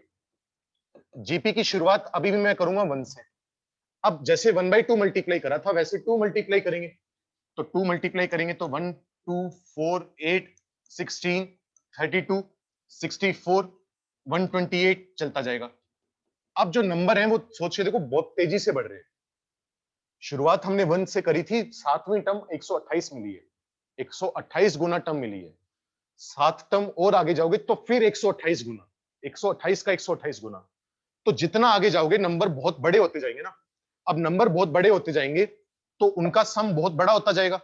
तो वो एक छोटा नंबर नहीं बनेगा, वो कितना बनेगा, एक बहुत बड़ा नंबर बनेगा, सबसे बड़ा नंबर। और सबसे बड़ा नंबर क्या होता है, इंफिनिटी। तो इसी वजह से इसका जो सम आता है वो इंफिनिटी आता है। और इसी वजह से जब R1 से बड़ा हो जाए, जैसे R1 से बड़ा हो गया तो ये वाली कंडीशन फेल होगी ना, तो ये फॉर्मूला भी फेल हो जाता है, काम करना बंद कर देता है। और अगर पहली बात तो वो सम पूछेगा नहीं, क्योंकि सवाल वाला बेवकूफ नहीं है ना, जो सम डिफाइंड ही नहीं है, क्योंकि इंफिनिटी क्या होता है, नॉट डिफाइंड। जो सम डिफाइंड ही नहीं है वो पूछेगा क्यों, बेवकूफ थोड़ी ना वो। लेकिन अगर मान लो वो बेवकूफी दिखा दे वो वाली पूछने वाली, तो तुम सम कितना बोलोगे, इनफाइनाइट बोलोगे। इतना समझ में आया, ठीक है। मान लो कॉमन रेशियो 1 आ गया। अब जब तुम कॉमन रेशियो 1 की बात करे थे, मान लो मैंने शुरुआत करी जीपी की 1 से, 1 1 1 1, बार बार 1 से मल्टीप्लाई करते जा रहे हो। मान लो इनफाइनाइट जीपी है, 1 1 ऐड करते जा रहे हैं, तो 1 1 2 ऐड हुआ, फिर 2 से 3 मिला, फिर 1 ऐड करा 4 मिला, फिर 5 6 7 8 9, काउंटिंग आ गई। कहां तक जा रहे हो, इंफिनिटी तक। अगर इस तरीके से काउंटिंग लिखते जाओगे 1 2 3 4 5, तो कहां तक पहुंचोगे, इंफिनिटी तक पहुंचोगे। तो अभी भी सम कितना आएगा, इंफिनिटी। अच्छा मान लो कॉमन रेशियो 1 हो गया। अब यहां पर तो क्या था, इनफाइनाइट जीपी थी, डॉट डॉट डॉट लगा हुआ है, इनफाइनाइट जीपी है। मान लो मैं जीपी ये ले लूं,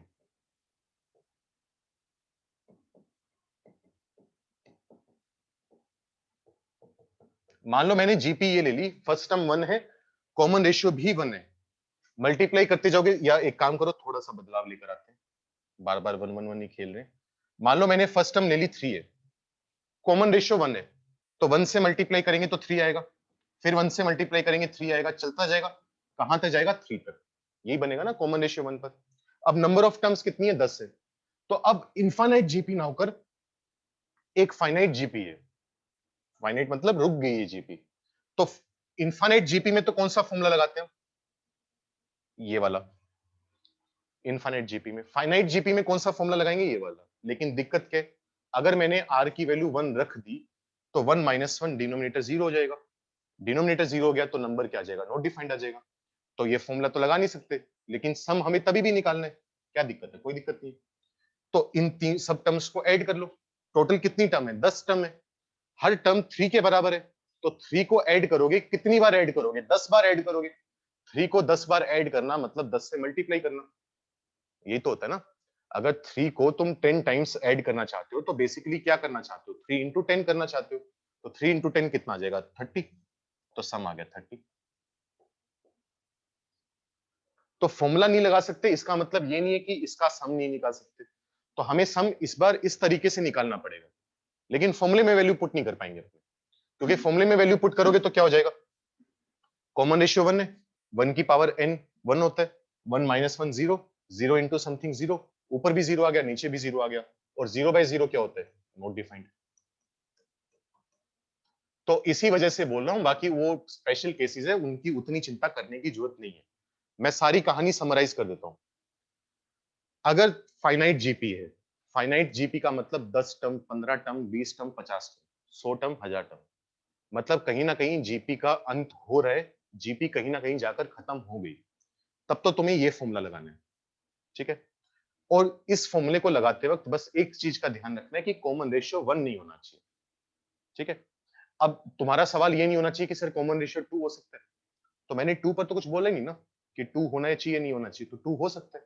अब तुम्हारा सवाल ये नहीं होना चाहिए कि सर कॉमन रेशियो -1 हो सकता है, मैंने यहाँ पर बोला है कॉमन रेशियो -1 नहीं हो सकता, नहीं बोला ना, तो इसका मतलब -1 हो सकता है, कोई दिक्कत नहीं है अपने को। तो कॉमन रेशियो अगर 1 नहीं होगा तो ये वाला फॉर्मूला लगेगा। अगर मान लो फाइनाइट जीपी में कॉमन रेशियो 1 हो गया तो डायरेक्ट सम निकाल लेंगे कि 3 जो है वो 10 बार ऐड हो रहा है तो सम 30 आ जाएगा। फाइनाइट जीपी का काम निपट गया। अब बात आती है इनफाइनाइट जीपी की।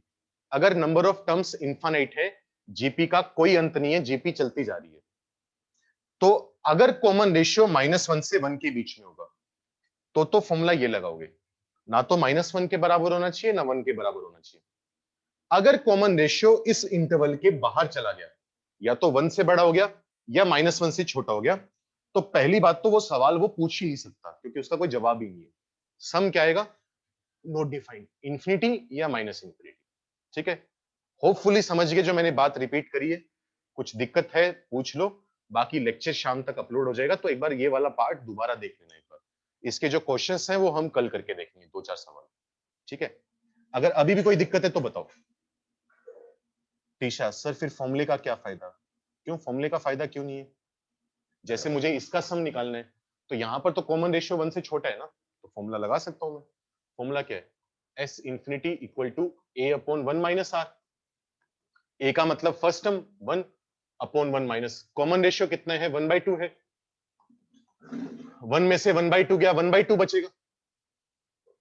आंसर कितना आ गया? 2 आ गया। तो सम निकाल लिया मैंने। हर जगह नहीं निकाल सकते, इसका मतलब ये थोड़ा ना कि कभी भी नहीं कर सकते। अब मैं तुमसे बोलूं कि कार का क्या फायदा है? कार से हम इंडिया से जर्मनी तो जा नहीं सकते, उसके लिए तो हमें प्लेन चाहिए होगा, तो इसका मतलब कार का कोई फायदा ही नहीं है। कुछ जर्नी तो कर ही सकते हैं ना। तो अगर सारी सीरीज का सम नहीं कर सकते तो इसका मतलब ये थोड़ा ना कि फॉर्मूला ही खराब हो गया। आधे से ज्यादा सीरीज का सम तो कर ही सकते हैं। 2-4 जगह जहां दिक्कत आएगी वहां पर कोई और जुगाड़ लगा लेंगे अपने। तो ये नहीं कि फॉर्मूले फायदा ही क्या है। खुशी फिजिक्स में कहाँ यूज आता है ढंग से मुझे भी नहीं पता, वो जब आएगा तब देखी जाएगी। फिलहाल फॉर्मूले रट लो। हाँ मनन, अगर नोट हो गया तो जा सकते हो।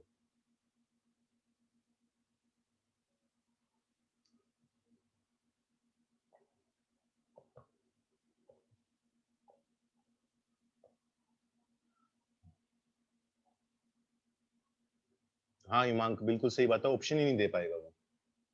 अच्छा मैंने वो गलत लिख दिया क्या? 0.15625। अच्छा वो जीरो लगाना भूल गया था मैं, यहाँ पर जीरो लगा लिया।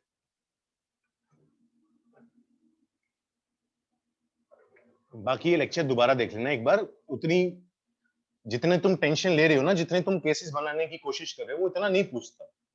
मैथ्स में नहीं पूछता, फिजिक्स में तो सवाल ही नहीं उठता। फिजिक्स में तो बहुत थोड़ी मैथ्स यूज करवाता है। तो तुम्हें बस इतना करना है कि अगर इनफाइनाइट जीपी दिखे तो ये वाला फॉर्मूला लगा दो, अगर फाइनाइट जीपी दिखे तो ये वाला फॉर्मूला लगा दो, बस इतनी टेंशन लेनी है तुम्हें। जहां पर r इक्वल टू 1 आ गया, -1 आ गया, फॉर्मूला लग सकता है तो लगा दो, नहीं लग सकता तो भाड़ में गया। वो पूछेगा ही नहीं। वो चीज तो वो वही पूछेगा ना। वो तुमसे ये कैसे पूछ लेगा कि मान लो तुमसे बोल देगा इन्फिनिटी बताओ क्या होगा, इन्फिनिटी की वैल्यू बताओ, उसको खुद को ही नहीं पता इन्फिनिटी कितना होगा, तुमसे क्या पूछेगा वो, है ना। Sir but zero is between -1 to 1। शगुन वो जीरो को तो पहले ही गायब कर चुके हैं ना, जीरो की तो हम बात ही नहीं करें, जीरो को तो पहले ही एक्सक्लूड कर दिया हमने। लिख ले यहाँ पर, चल यहाँ पर लिख ले r नॉट इक्वल टू 0, यहाँ पर भी लिख ले r नॉट इक्वल टू 0, क्योंकि उसको तो पहले ही हम भगा चुके हैं ना, कि उससे तो मतलब ही नहीं है मुझे। जीरो वाला पंगा तो हमने पहले ही हटा दिया, बहुत पहले।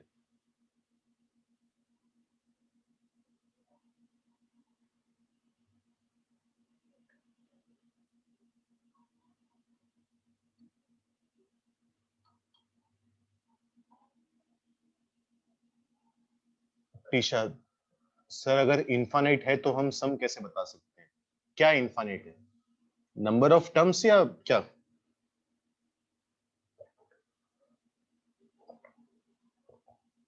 किसको इनफाइनाइट करना चाह रही है? कॉमन रेशियो को, फर्स्ट टर्म को, नंबर ऑफ टर्म्स को? नंबर ऑफ टर्म्स को वो कैसे? वो अभी रहने दे, वो फिर मैथ्स का काम हो जाएगा। मेडिकल लेने का मन है, नॉन मेडिकल लेने का मन है टीशा? नॉन मेडिकल तो चिंता मत कर। अभी अपना सेट्स होगा, फिर इनइक्वालिटीज होगा, फिर क्वाड्रेटिक, ट्रिग्नोमेट्रिक, कुछ 2-3 महीने 4 महीने बाद सीक्वेंस एंड सीरीज पढ़ेंगे, तब डिटेल में बात करेंगे, तब बताऊंगा कि कैसे सम निकाल लिया। एग्जाम्पल भी बताऊंगा। एक पैराडॉक्स होता है अकीलीज पैराडॉक्स, ऐसा कुछ नाम है उसका, या फ्लाइंग एरो पैराडॉक्स, उड़ता हुआ तीर। तो उसमें ढंग से बात करेंगे अपने। अभी वो है ना मेडिकल में इतना उनको क्यों इतना परेशान करें, टाइम ही नहीं होता ना साथ में समझाने का। तो फिलहाल तुम फॉर्मूले याद रखो बस, इनफाइनाइट जीपी ये फॉर्मूला, फाइनाइट जीपी ये वाला फॉर्मूला। ज्यादा टेंशन लेने की भी जरूरत नहीं है। नोट हो गया ना सबका? तो मैं मीटिंग बंद कर रहा हूँ, कल इसके ऊपर कुछ क्वेश्चंस करके देखेंगे।